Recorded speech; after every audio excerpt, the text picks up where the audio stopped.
Let's continue from page 58, last 4 lines. I climbed one more hillock and tried to locate signs of human civilization. My legs were trembling. As I reached the top of the hill, I jumped with joy. I heard the sounds of people talking in the loudspeaker. In a jiffy, I ran down the hill towards the sound with full vigor. I stumbled and fell down, saw droppings of blue bubbles nearby, struggled, stood up, and decided which direction to move on. The signs of civilization were visible. The tiny, sleepy village of Pitezari was visible through the green woods. The lantern of Rajaram Bhallavi's house, the loudspeaker installed for Keshav Bhallavi's marriage, all were in clear sight. I turned left to spot the village lake and the familiar hillock, Suihudopi. The dog barked to welcome me to the village. So he climbed one more hillock to see where he was and tried to locate signs of human civilization, to see something to show that people are living there. Human civilization is a place where people are living, to show sign that there's some village, some human being somewhere there. My legs were trembling. He was tired of walking, climbing up the hills, and also with fear. As I reached the top of the hill, I jumped with joy. He was very, very happy. I heard the sounds of people talking in the loudspeaker, so he knew now that he was not too far away from a village. In a jiffy, I ran down the hill toward the sound with full vigor. I stumbled and fell down, saw droppings of blue bulls nearby. Blue bulls are another type of animal. Struggled, stood up, and decided which direction to move on. So again, he struggled up, looked around, and decided which direction he should take. The signs of civilization now were visible. The tiny, sleepy village of Pitezari was visible through the green woods. Through the trees also he could see the village of Pitezari. The lantern of Rajaram's Pallavi's farm. The loudspeaker installed for Keshav Bhallavi's marriage. So through that he could see this farm of Rajaram Bhallavi, the loudspeaker of his son's marriage. All were in clear sight. He could see them very clearly now. I turned left to spot the village lake and the familiar hillock, Suihudoki. So now he was comfortable. The dog barked to welcome me to the village. So he felt now safe. The first thing I did was to take a bath. The shaking of limbs had lessened a bit. His limbs were trembling, but after a warm bath, all that subsided, became less. The stomach ache started again. Out of fear of his fear, he had forgotten about his stomach and his hunger, but now that his fear has gone and he was comfortable, his stomach again began to pain. Ate to the full and then slumped onto the cot. Ate to the full means ate as much as he wanted, ate to full satisfaction, and then slumped onto the bed. Heavily fell down or sat down onto the bed. The cot, sorry. Cot is a small bed. Usually in villages you find cots. So he tired and relaxed at the same time. He slumped, just lazily fell into it. Lying awake, looking at the star-studded sky, I spoke to myself. So now as he lay down looking at the sky, it was already night. There still exists a jungle where we can get lost. Isn't this our good luck? So though he got lost, he was happy that there's a jungle, that greenery and vegetation was not totally destroyed. We still had some trees and some forests. A greater calamity would have been to have no forest at all. So it doesn't matter that he got lost, but he was happy that he said our forests are not yet totally lost. I'll go on now to part 2, tracking the panther of Nagargole.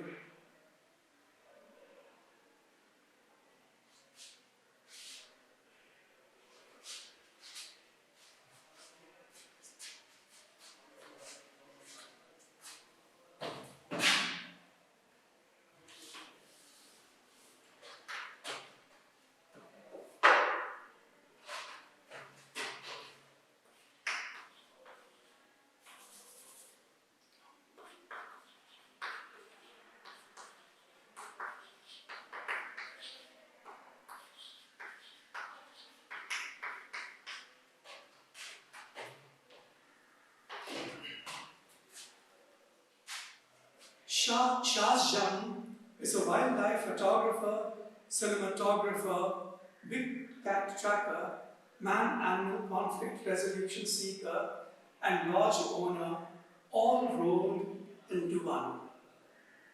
When he's away from the jungles of Nagarhole, officially called the Rajiv Gandhi National Park, he's leading photography safaris in Africa or showcasing his work at art galleries in capital cities and speaking to those interested in conserving the planet's riches.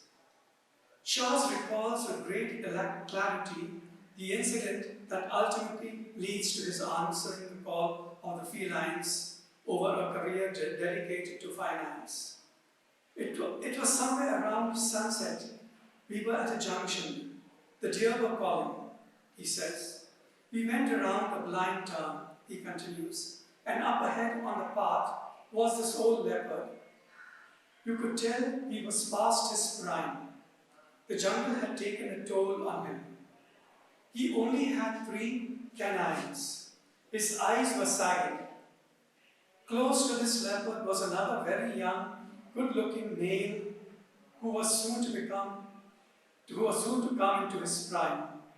It was like looking at the past and the present. It was clear that there was going to be a fight. Unfortunately, the sun was setting and we had to leave. But the next morning, I went back to the spot. Sitting on a high rock was that young leopard. Blood was dripping from a gash across his face. He sat there like he was king of the jungle. I knew right then that he had taken over, that it was the beginning of a new journey for him and for me. Let's go through this page before proceeding. Shah Jahan is a wildlife photographer, cinematographer, big cat tracker, man-animal conflict resolution seeker, and lodge owner, all rolled into one. That means he does all these different things. Okay, all these different professions he combines within himself. A cinematographer is one who creates cinema or films. Tracker is one who follows trails, big cats to see them, how they live, to write documents about them, showing their lives, giving us in a way interesting information at the risk of his own life. Man-animal conflict resolution seeker. He also tries to solve problems between wild animals and humans. Sometimes wild animals come into human civilization, human habitats like villages, and then they destroy farmland or they eat up the small animals or the farmers. So this raises conflict and then the farmers want to kill those animals. So he tries to solve these problems. And also a lodge owner, he also owns a lodge. When he's not in the jungles of Nagarhole, officially called the Rajiv Gandhi National Park, he's leading photography safaris in Africa. So sometimes he goes abroad and leads safaris in a way, you can say trips in forests and in wildlife preserves. And maybe if you take photographs, not to go shooting, not to go killing, but to shoot with the camera, to get pictures of animals in different situations. So he leads such safaris, trips, you can say, into the forest. Or otherwise showcasing his work, that means presenting his work, maybe with PPT, PowerPoint, or otherwise, but telling people, showcasing also means informing people, showing them what he does. At various art galleries in capital cities, and speaking to those interested in conserving the planet's riches, conserving, protecting, saving, keeping it alive. So that's what he's interested in. He does all that. Shah's recalls with great clarity. Clarity means clearness, very vividly. You can see something with clarity, means you can see it very clearly. The incident that ultimately leads to his answering the call of the felines. So, who are calling him? Felines means cats. Another name, a broad name for all types of cats is felines. Like for dogs, all types of dogs, wild dogs, wolves, and all these are called canines. So with cats, they are called felines. So answering the call of the felines over a career dedicated to finance. So, though he was in the field of finance and he was going to go ahead in that, but seeing nature and seeing all these big wild cats, lions, tigers, leopards, etc. He felt to answer that call, to save them, to protect them. Therefore, answering the call of felines over his career in finance. It was he had to choose between them, and he chooses this. It was somewhere around sunset. We were at a junction. The deer were calling. So deer were calling. That means like in the previous part we saw the deer antelopes were giving alarm calls. So here too, the deer were giving alarm calls. He says, we went round a blind turn, a turn in the forest which you could not see ahead without turning. So the turn was blind. You turn and then you see the next one. He continued, up ahead on the path was this old leopard. So there was an old leopard on the path. You could tell that he was past his prime. Past his prime means no longer young and strong. After a certain age, all of us pass our prime. So that leopard was past his prime, no longer strong, able to fight well. Okay, so that is past his prime, become old and weak. The jungle had taken a toll of him. That means the jungle had slowly made him weak over years of either fights with other leopards or whatever, and the struggle in the forest, living in a forest, all that had taken toll on him, and he was now old and weak. To take a toll on something means to take out the energy of someone. Working in the police may take a toll on some, and at the end, with all that they've had to face and that, they become weak and tired. So to take a toll means to, in a way, make someone tired, weak. He had only 3 canines, the main teeth of the mouth, which they bite with. That's a canine. His eyes were sagging, his eyes also were drooping. Close to this leopard was another very young, good-looking male who was soon to come into his prime. So nearby, there was another young leopard, not yet into his prime fully, but was soon going to come into his prime. The prime level also means peak, the height of his strength, the height of his skill, all that. That is to enter his prime. He was like looking, the author that it was like looking at the past and the present. The past was that old leopard, and the present was this young leopard. It was clear that there was going to be a fight. So it was obvious that they were going to fight for supremacy in that area.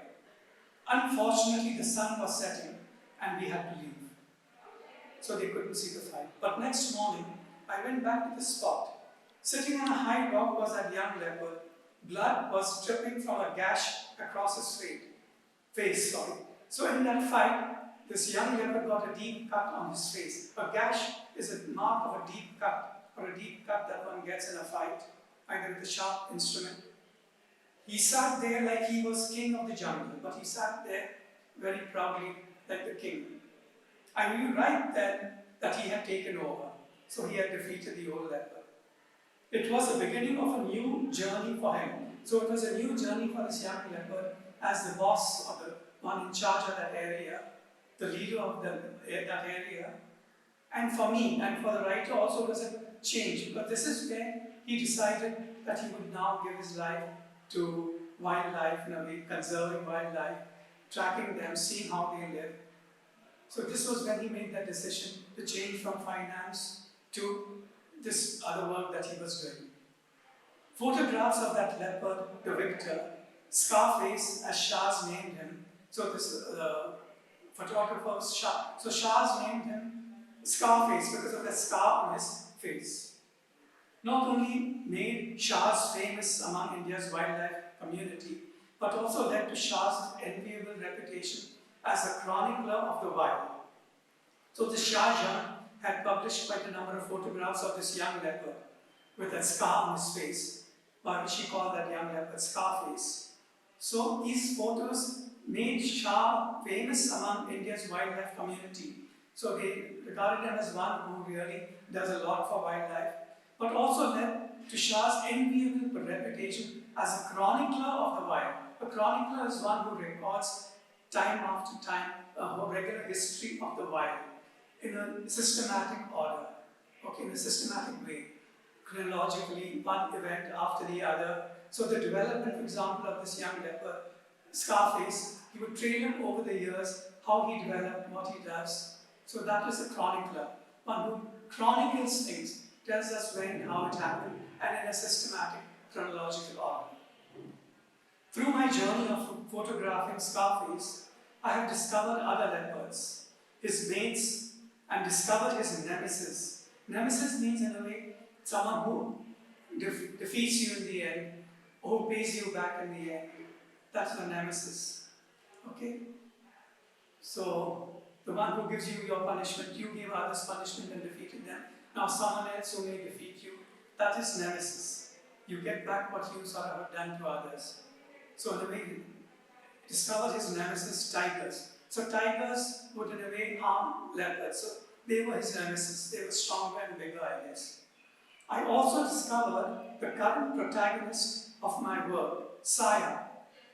I also discovered the current protagonist. Protagonist is the main character.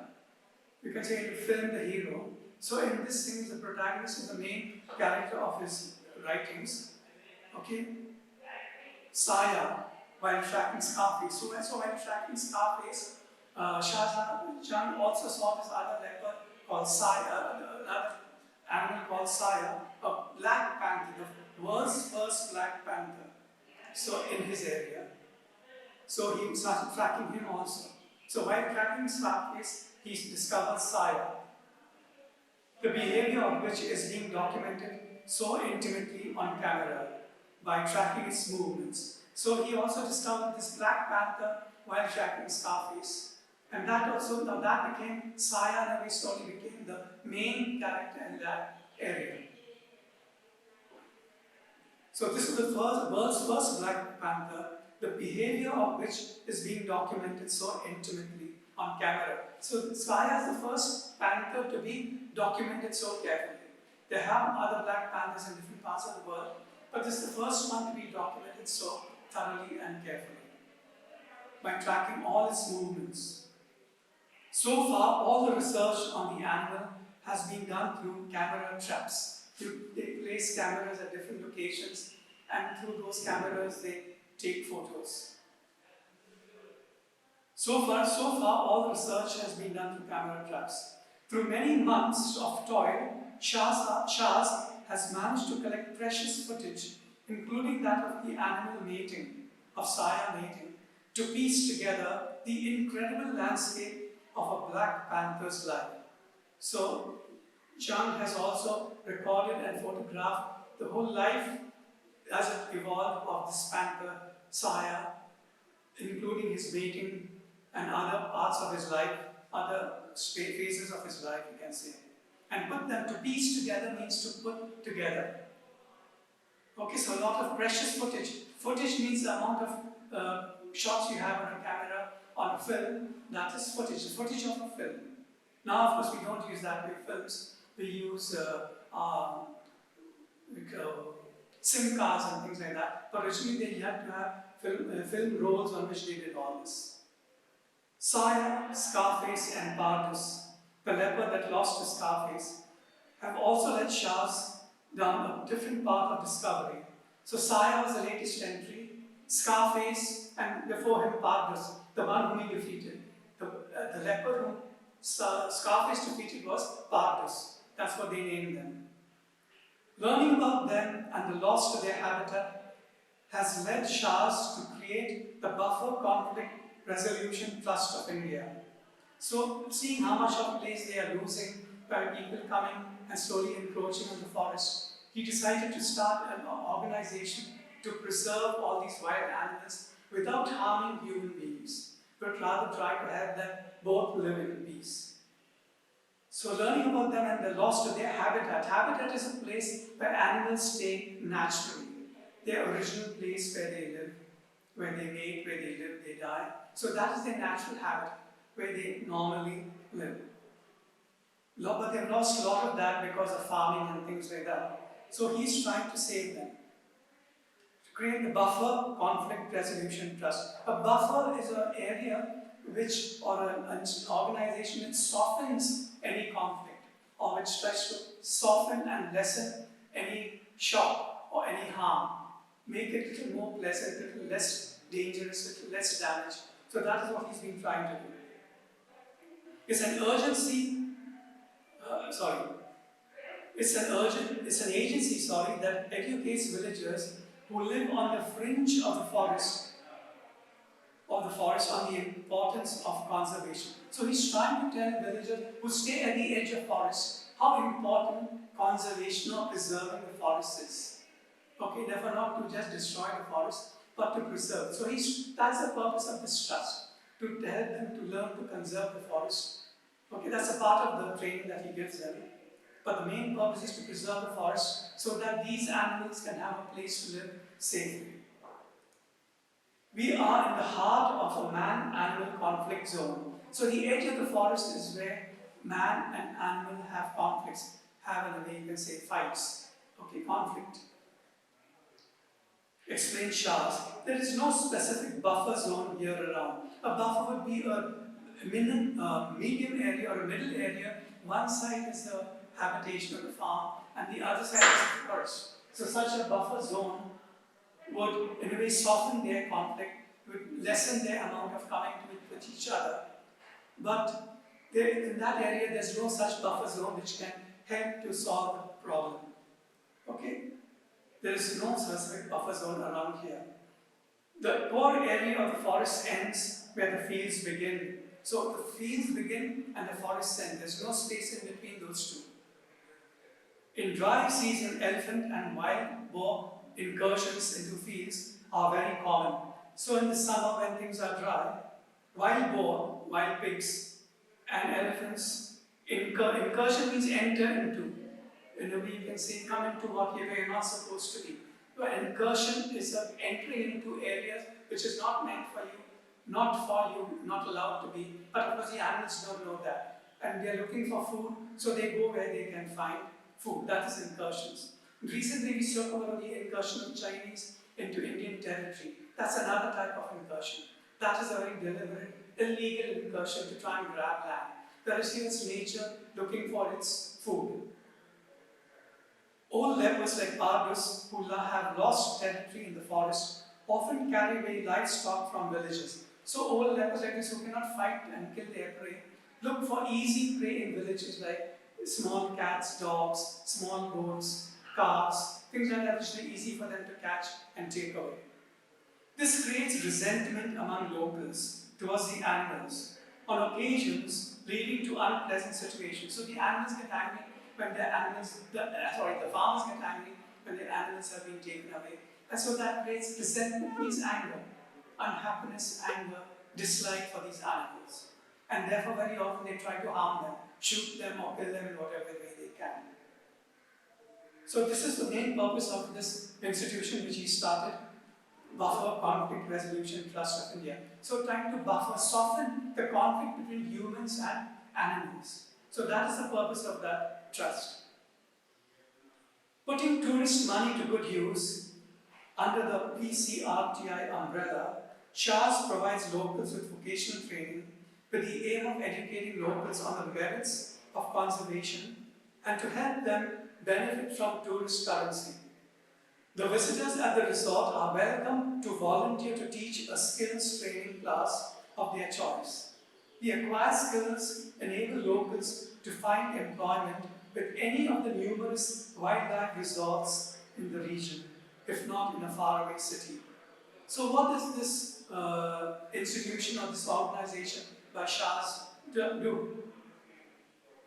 It uses when people come to visit a resort or this wildlife park, they have to pay an entry fee. So all the money that is collected from tourists, whether foreign tourists or Indian tourists, all the money that is collected for them to visit the park is put to use in this way.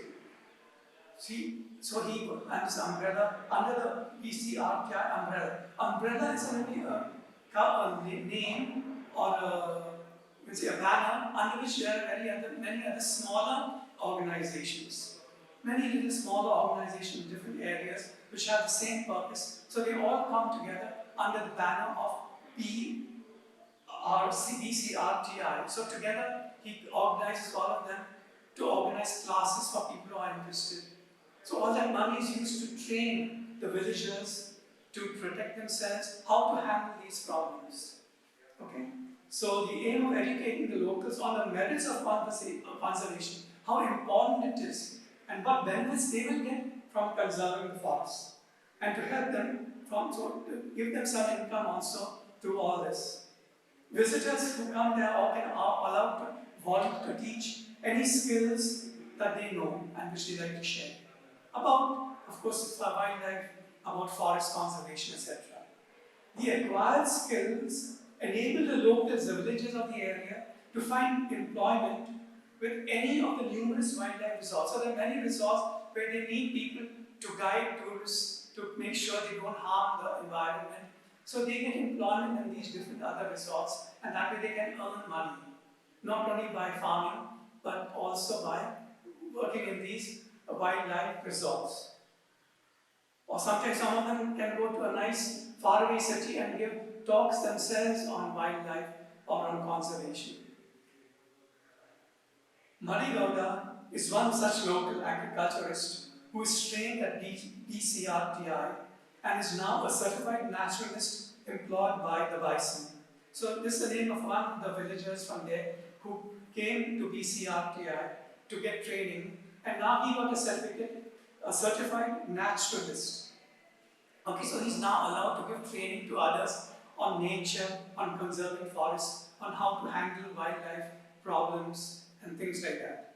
And he's employed by another group called the Bison, which is again another national organization or a tourist resort organization called the Bison. That most likely will be a tourist resort where he can go guiding tourists and thus earning his money. Let's see what this person has to say, Mani Gowda. In the past, I lost almost 80% of a season's yield of sugarcane to such animal attacks. So in the past, wildlife, wild elephants and wild boar would come and destroy his own sugarcane field. And he lost most of his harvest of sugarcane, his yield of sugarcane, because of them. And naturally, he would be very angry about all that. I used to hate them. But now I've learned how important these animals are. While they may have harmed his field, he realizes that they are also important. And the value of protecting them, and how important it is to protect them, he says. I have known these jungles for 35 years. I know where the animals are, and I realize I can guide visitors and get paid for it. In a way, the animals are paying me back. So he realizes that by protecting the animals, now the animals are helping him to get an employment to earn his own livelihood. The forests have taught me many things. For instance, listening is a sense far more important than sight. You have to switch off your vehicle, sit and listen, for the forest is constantly communicating through voices of birds and animals, he explains. Tracking an animal also teaches you life lessons. The black panther has taught me patience, but above all, it has taught me to never stop discovering. There are just so many amazing experiences to learn and share with the world. Thank you. We'll continue with this in the next class.